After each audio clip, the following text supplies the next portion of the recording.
আসসালামু আলাইকুম pro cricket fan দর্শক। বাংলাদেশ এবং জিম্বাবুয়ের 5 মাসের টি-20 সিরিজকে সামনে রেখে 16 সদস্যর টি-20 দল ঘোষণা করেছে বাংলাদেশ ক্রিকেট বোর্ড।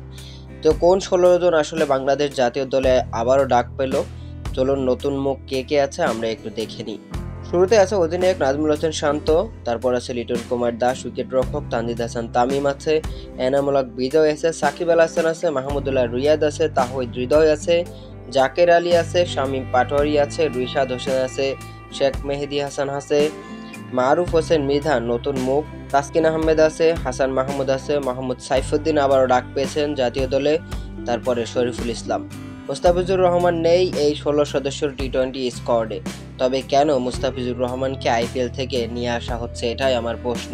এই 16 জনের স্কোয়াড নিয়ে জিম্বাবুয়ের বিপক্ষে 5 ম্যাচে টি-20 সিরিজ খেলবে বাংলাদেশ। তো দর্শক, আপনার কাছে কি মনে হয় এই 16 জন নিয়ে কি টি-20 সিরিজে জিম্বাবুয়ের বিপক্ষে দাপট দেখিয়ে কি জিততে পারবে বাংলাদেশ?